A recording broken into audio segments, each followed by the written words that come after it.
ആ ആ ബോല മോനെ, എനിക്ക് നന്നായിട്ട് വിശക്കുന്നു. ഞാൻ ഇപ്പൊ തന്നെ ഭക്ഷണം കൊണ്ടുവരാം അമ്മേ. ഇതാണ് എരുമ ബോല. രോഗിയായ എരുമയുടെ അമ്മ ജിമ്മി ഒരു വലിയ കാട്ടിൽ ഒരു ചെറിയ വീട്ടിൽ താമസിക്കുന്നു. അമ്മയായ ജിമ്മി ഒരു വലിയ രോഗത്താൽ വലയുകയാണ്. അപ്പോൾ ബോല എരുമ കാലിത്തീറ്റ എടുത്ത് വായിലിട്ട് ചവയ്ക്കുന്നു. എന്നിട്ടവൻ ചവച്ച കാലിത്തീറ്റ വായിൽ നിന്ന് പുറത്തെടുത്ത് അമ്മയ്ക്ക് കൊടുത്തു. ആ സമയത്ത് ബോല എരുമ അമ്മയുടെ മുഖത്ത് നോക്കി ചോദിച്ചു, ഭക്ഷണത്തിന് ചൂടുണ്ടോ അമ്മേ? ആ സമയത്ത് ജിമ്മി അമ്മയുടെ കണ്ണിൽ നിന്നും കണ്ണുനീർ വന്നു. എന്തു പറ്റി അമ്മേ? അമ്മ എന്തിനാ കരയുന്നേ? എന്റെ കുഞ്ഞെ, നീ എന്നെ നന്നായിട്ട് നോക്കുന്നുണ്ട്. എല്ലാ അമ്മമാർക്കും നിന്നെ പോലൊരു മകനെ ദൈവം കൊടുക്കട്ടെ. എന്നോട് ക്ഷമിക്കൂ മോനെ. എന്റെ ഈ വാർദ്ധക്യവും അസുഖവും കാരണം നീ എന്നെ നോക്കി നോക്കി നിന്റെ യൗവനം മുഴുവൻ പാഴാക്കുന്നുണ്ടെന്ന് എനിക്കറിയാം. ഇതും പറഞ്ഞ് ജിമ്മി എരുമ കരഞ്ഞുകൊണ്ടേയിരുന്നു. അമ്മ എന്തിനാ ഇങ്ങനെയൊക്കെ പറയുന്നേ? ഒരു അമ്മയെ സഹായിക്കുന്നതിൽ ഒരു മകന് എന്തെങ്കിലും ബുദ്ധിമുട്ടുണ്ടാവുമോ?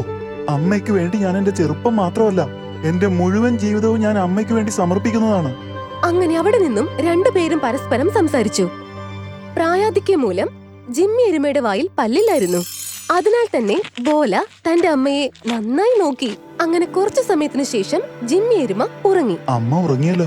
എന്നാൽ എത്രയും പെട്ടെന്ന് പുറത്തുപോയി ഭക്ഷണം കൊണ്ടുവരാം. ഭക്ഷണം കൊണ്ടുവരാനായി ബോല പുറത്തേക്ക് ഇറങ്ങി. വീടിന്റെ വാതിൽ പുറത്തു നിന്നും നന്നായി അടച്ചു. ഇവിടെ ക്രൂരമായ ഒരുപാട് വന്യമൃഗങ്ങൾ ഉണ്ടെന്നാ കേട്ടത്. എത്രയും പെട്ടെന്ന് ഇവിടുന്ന് രക്ഷപ്പെട്ട് അമ്മയുടെ അടുത്തെത്താം. ദൈവമേ, അങ്ങന്റെ അമ്മയെ സംരക്ഷിച്ചുകൊള്ളണമേ. ബോല താമസിക്കുന്ന വനമേഖല തീർത്തും അപകടം പിടിച്ചതാണ്. എപ്പോഴും മൃഗങ്ങൾ ആക്രമിക്കുന്ന പതിവുള്ള ഇടമാണ്. അതുകൊണ്ട് തന്നെ ബോല മുഴുവൻ സമയവും തന്റെ അമ്മയോടൊപ്പമാണ് ചെലവഴിക്കുന്നത്. അങ്ങനെ അവൻ കാട്ടിലേക്ക് ചെല്ലുന്നു. അവിടെ നിരവധി മൃഗങ്ങൾ അവരുടെ ജീവിതം നന്നായിട്ട് മുന്നോട്ട് കൊണ്ടുപോകുന്നുണ്ട്. അവൻ ഭക്ഷണം ശേഖരിച്ച ശേഷം തന്റെ വീട്ടിലേക്ക് മടങ്ങുന്നു. അങ്ങനെ ദിവസങ്ങൾ കടന്നു പോകുന്നു. അങ്ങനെ ഒരു വൈകുന്നേരം, ബോല മോനെ, വയലിൽ നിന്ന് വിളവെടുപ്പ് എപ്പ വരും? വിളവ് കൊയ്യാൻ ഇനിയും നേരെ ഒരുപാടുണ്ടമ്മേ. എന്റെ മോനെ, ഈയിടെയായി എനിക്ക് എന്റെ ജീവനിൽ വിശ്വാസമില്ല. ഈ രോഗം എപ്പോ എന്നെ വിഴുങ്ങുമെന്ന് എനിക്കറിയില്ല. ഞാൻ പോയി കഴിഞ്ഞാൽ നീ തനിച്ചായിരിക്കാൻ ഞാൻ ആഗ്രഹിക്കുന്നില്ല. അതുകൊണ്ട് മോനെ, നീ ഒരു കല്യാണം കഴിക്കണം. അമ്മേ, ഞാനിപ്പോ എന്തിനാ പെട്ടെന്ന് കല്യാണം കഴിക്കുന്നത്? അത് ആവശ്യമാണ് മോനെ.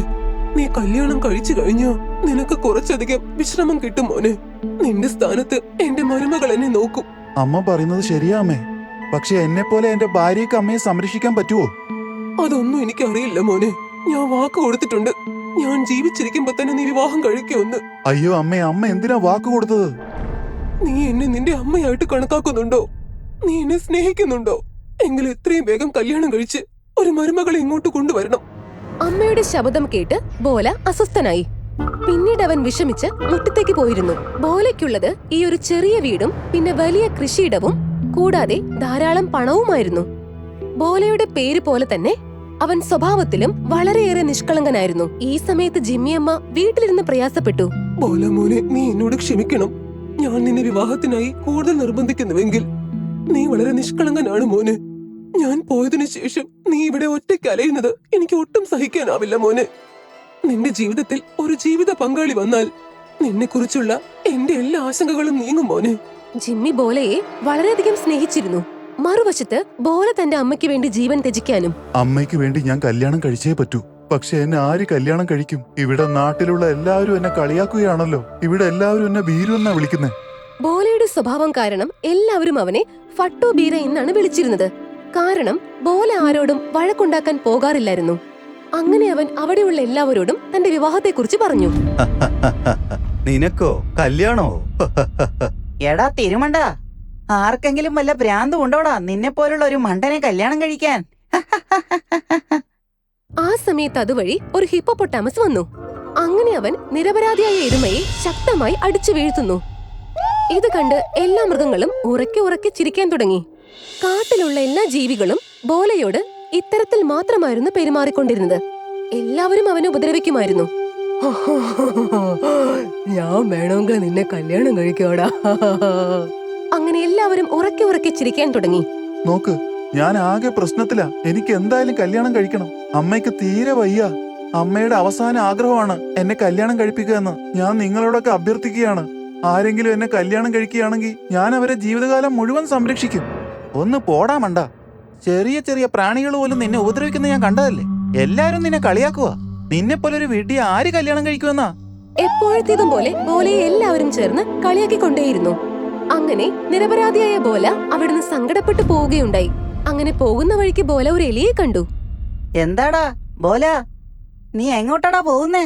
നീ ഇങ്ങോട്ടൊന്ന് വന്നേ. ആ പറഞ്ഞാട്ടെ എലിച്ചേട്ടാ. നീ ആ മരത്തിന്റെ മുകളിൽ ഒരു തേനീച്ചക്കൂട് കണ്ടോ?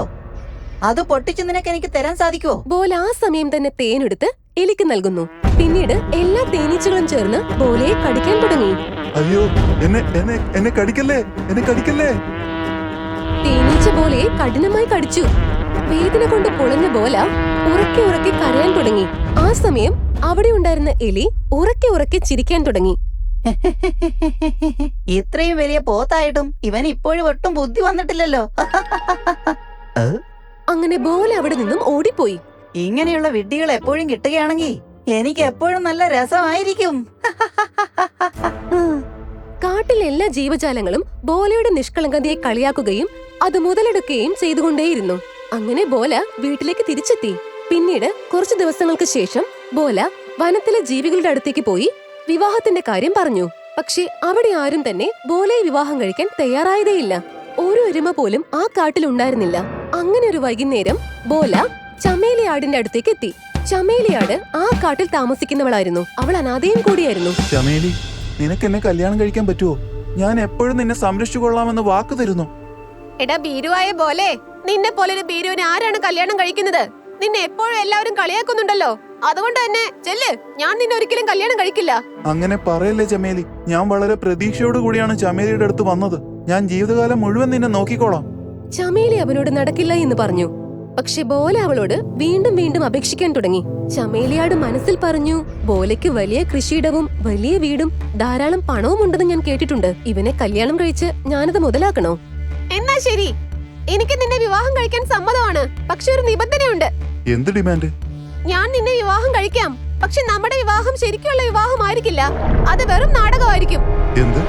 അതെ, നിന്റെ അമ്മ മരിക്കുന്ന ദിവസം നിന്റെ കൂടെയുള്ള ജീവിതം ഞാൻ മതിയാക്കും. എന്റെ ഈ നാടകത്തിന് പകരമായി നീ എനിക്ക് നിന്റെ വീടും ആ കൃഷിയിടവും മുഴുവൻ പണവും നൽകണം.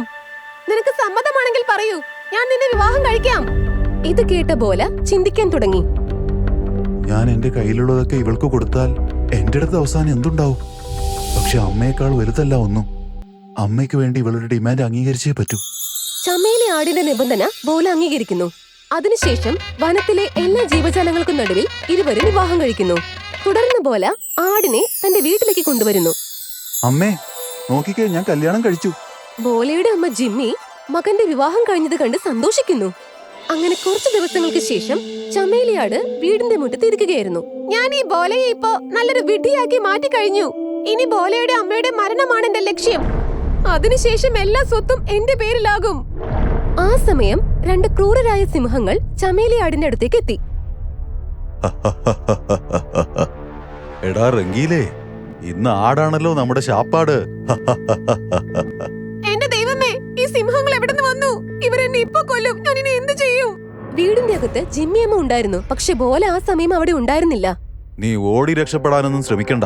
നീ രക്ഷപ്പെടാനെങ്ങാനും നോക്കിയാലുണ്ടല്ലോ, പിന്നെ ഞങ്ങള് നിന്നെ വളരെ ക്രൂരമായിട്ടായിരിക്കും കൊല്ലുന്നത്. ഇതും പറഞ്ഞ് രണ്ട് സിംഹങ്ങളും ചമേലിയാടിനെ വലയം ചെയ്തു. എന്നെ പോകാൻ അനുവദിക്കണം. എന്നെ ഒന്നും ചെയ്യരുത്. അകത്തൊരു എരുമയുണ്ട്. നിങ്ങൾ അതിനെ ഇരയാക്കൂ. എന്നെ ഒന്നും ചെയ്യരുത്. എന്നെ ഒന്നും ചെയ്യരുത്. ചമേലിയാട് സിംഹങ്ങളുടെ മുൻപിൽ കരഞ്ഞു കേഴാൻ തുടങ്ങി. ആദ്യം ഞങ്ങള് നിന്നെ തന്നെ ഭക്ഷിക്കൂടാ. കൃത്യസമയത്ത് തന്നെ ബോല അങ്ങോട്ട് എത്തിച്ചേരുകയുണ്ടായി. ആരെങ്കിലും എന്റെ ഭാര്യ എങ്ങാനും തൊട്ടു കഴിഞ്ഞാലുണ്ടല്ലോ. ഇത് കേട്ട് ചമേലിയാട് ബോലയുടെ മുഖത്തേക്ക് നോക്കി. എടാ വിഡ്ഢിപ്പോത്തേ, ഞങ്ങള് നിന്നെയും നിന്റെ ഭാര്യയെയും കടിച്ചു കൊന്നു തിന്നുന്നതായിരിക്കൂടാ. എനിക്ക് ജീവനുള്ളിടത്തോളം എന്റെ ഭാര്യയെ തൊടാൻ ഞാൻ ആരെയും സമ്മതിക്കില്ല. ഇത് കേട്ട് ചമേലിയാടിന്റെ കണ്ണുകൾ നിറഞ്ഞു. എന്നിട്ട് ബോല ചമേലിയാടിനെ വീട്ടിലേക്ക് തള്ളിയയച്ചു. വാതിലടച്ച ശേഷം ആ സിംഹങ്ങളുമായി യുദ്ധം ചെയ്യാൻ തുടങ്ങി. ആ യുദ്ധത്തിൽ ബോലയ്ക്ക് ഒരുപാട് മുറിവേറ്റു. അങ്ങനെ രോഷാകുലനായ ബോല അവരുടെ മുഖത്തേക്ക് ചെളി വാരിയെറിഞ്ഞ് കൊമ്പുകൊണ്ട് കുത്താൻ തുടങ്ങി. വീണ്ടും വീണ്ടും ബോല അവരെ ഉപദ്രവിച്ച് ഓടിച്ചുവിടാൻ നോക്കി. എന്റെ വയറുപോയേ. ബോല രണ്ടുപേരെയും കൊമ്പുകൊണ്ട് കുത്തി കുത്തി മുറിവേൽപ്പിച്ചു. അങ്ങനെ രണ്ട് സിംഹങ്ങൾക്കും ഒന്നും കാണാൻ കഴിഞ്ഞില്ല. തുടർന്ന് രണ്ട് സിംഹങ്ങളും അവിടെ നിന്ന് ഓടിപ്പോയി. പരിക്കേറ്റുകൊണ്ട് ബോല വീടിനകത്തേക്ക് പ്രവേശിച്ചു. എന്റെ മോനെ, നിനക്ക് ഇത്രമാത്രം മുറിവുകൾ പറ്റിയല്ല മോനെ. തന്റെ മകന്റെ വേദന കണ്ട് ജിമ്മി കരയാൻ തുടങ്ങി. തുടർന്ന് അമ്മ ബോലയുടെ മുറിവുകളിൽ മരുന്ന് വെച്ച് പുരട്ടിക്കൊടുത്തു. ബോല വളരെ ധീരനാണ്. അവൻ മാത്രമാണ് എനിക്ക് വേണ്ടി ആ സിംഹങ്ങളോട് യുദ്ധം ചെയ്തത്. എല്ലാവരും ബോലയെ ഫീരുപട്ടു എന്നാ വിളിക്കുന്നത്. പക്ഷെ ഇവൻ വളരെ ശക്തനും ധീരനുമാണ്. അങ്ങനെ ചമേലി ആടിന് ബോലയെ വളരെയധികം ഇഷ്ടപ്പെട്ടു തുടങ്ങി. അങ്ങനെ അതേ രീതിയിൽ തന്നെ മറ്റു മൃഗങ്ങൾ ആക്രമിക്കാൻ വന്ന സമയത്തും ബോല തന്റെ അമ്മയെയും ഭാര്യയെയും സംരക്ഷിച്ചു. അവർക്കുള്ള ആഹാരവും നൽകി. അങ്ങനെ രാവും പകലും ബോല അവരെ സംരക്ഷിച്ചു. അങ്ങനെ ഒരു വൈകുന്നേര സമയം ചമേലിയാടിന് അസുഖം ബാധിച്ചു. സ്നേഹനിധിയായ ബോല ആ സമയം മുഴുവൻ അവളെ നോക്കി. ബോല ചേട്ടാ, 4 രാത്രിയായി നിങ്ങൾ ഉറങ്ങിയതേ ഇല്ല. ദയവായി വിശ്രമിക്കൂ, ഇല്ലെങ്കിൽ എന്തെങ്കിലും അസുഖം വരും. വേണ്ട ചമേലി, നിനക്കിങ്ങനെ സുഖമില്ലാത്തപ്പോ എനിക്ക് എങ്ങനെ ഉറങ്ങാൻ സാധിക്കും? നീ ഇപ്പോ വിശ്രമിക്കും. ഞാൻ നിനക്ക് ചൂടുള്ള ഭക്ഷണം കൊണ്ടുവരാം. ആ സമയം പുറത്ത് കനത്ത മഴ പെയ്യുന്നുണ്ടായിരുന്നു. ആ സമയം നിഷ്കളങ്കനായ ബോല ചമേലിയാടിനു വേണ്ടി ഭക്ഷണം തേടി പോയി. നീ എന്റെ മകന്റെ ഭാഗ്യമാണ് മോളെ. നിന്റെ നന്മ കൊണ്ട് മാത്രമാണ് ബോലയെ പോലൊരു ഭർത്താവിനെ നിനക്ക് ലഭിച്ചത് ചമേലി. ബോലയുടെ നന്മകൾ ഓർത്തപ്പോൾ ചമേലിയാടിന് ശരിക്കും സങ്കടം വന്നു. അങ്ങനെ അടുത്ത ദിവസം രോഗവും വാർദ്ധക്യവും മൂലം ജിമ്മിയമ്മ അവരെ വിട്ടുപോയി. അമ്മയുടെ മരണം അവരെ ദുഃഖത്തിലാഴ്ത്തി. അമ്മയുടെ മരണം കണ്ട് ബോല തേങ്ങി തേങ്ങി കരയാൻ തുടങ്ങി. 2 ദിവസത്തിന് ശേഷം, ചമേലി, നീ എനിക്ക് വാക്ക് തന്നതുപോലെ തന്നെ എല്ലാം ചെയ്തു. ഇനി എന്റെ ഈ വീടും ഈ പാടവും നിനക്കുള്ളതാണ്. നീ കഷ്ടകാലത്ത് എന്നെ സഹായിച്ചു. നീ ചെയ്ത സഹായത്തിന് എനിക്ക് എന്നും നിന്നോട് നന്ദി ഉണ്ടായിരിക്കും. ഇത്രയും പറഞ്ഞുകൊണ്ട് ബോലയുടെ എല്ലാ സ്വത്തുക്കളും ചമേലിയാടിന് നൽകി ബോല വീട് വിട്ടിറങ്ങി. സ്വന്തം ഭാര്യ ഉപേക്ഷിച്ച് ബോലച്ചേട്ടൻ എങ്ങോട്ട് പോകുന്നു? ഇത് കേട്ട ബോലയ്ക്ക് അതിശയം തോന്നി. എന്ത്? എനിക്ക് വീട്, പണം, കൃഷിയിടം ഇതൊന്നും വേണ്ട ബോലച്ചേട്ടാ. നിങ്ങൾ എന്റെ ഭർത്താവായിരുന്നാൽ മതി. എല്ലാവരും നിങ്ങളെ പോലെ ധീരനും ദയുള്ളവനുമായ ഒരു ഭർത്താവിനെ ലഭിക്കാൻ ആഗ്രഹിക്കുന്നു. ഞാൻ എന്റെ ജീവിതകാലം മുഴുവൻ ഇവിടെ ജീവിക്കാൻ തയ്യാറാണ്. എന്റെ ഈ കുലീനനായ ഭർത്താവിനെ ജീവിതകാലം മുഴുവൻ സേവിച്ച് എനിക്ക് സ്വർഗത്തിലെത്തണം. എന്നെ വിട്ട് എങ്ങോട്ട് പോവല്ലേ ബോലച്ചേട്ടാ. ഇത് കേട്ട് ബോല സങ്കടപ്പെട്ട് കരയാൻ തുടങ്ങി. പിന്നീട് ഇരുവരും കെട്ടിപ്പിടിച്ചു. ഇവരുടെ കഥ കേട്ട് ഒരു സത്യം പറയുകയാണെങ്കിൽ, നന്മകൾ കൊണ്ട് നമുക്ക് എല്ലാവരെയും അടിമുടി മാറ്റിയെടുക്കാൻ പറ്റും. ഇവിടെ ബോലയുടെ നന്മ കൊണ്ട് മാത്രമാണ് ചമേലിയാടിന് മാറാൻ കഴിഞ്ഞത്. അതിനുശേഷം ബോലയും ചമേലിയാടും ഒരുമിച്ച് സന്തോഷത്തോടെ ജീവിക്കാൻ തുടങ്ങി. അങ്ങനെ അവർ പരസ്പരം ഒരുമിച്ച് സന്തോഷത്തിലും ദുഃഖത്തിലും ഒന്നിച്ചു മുന്നേറി.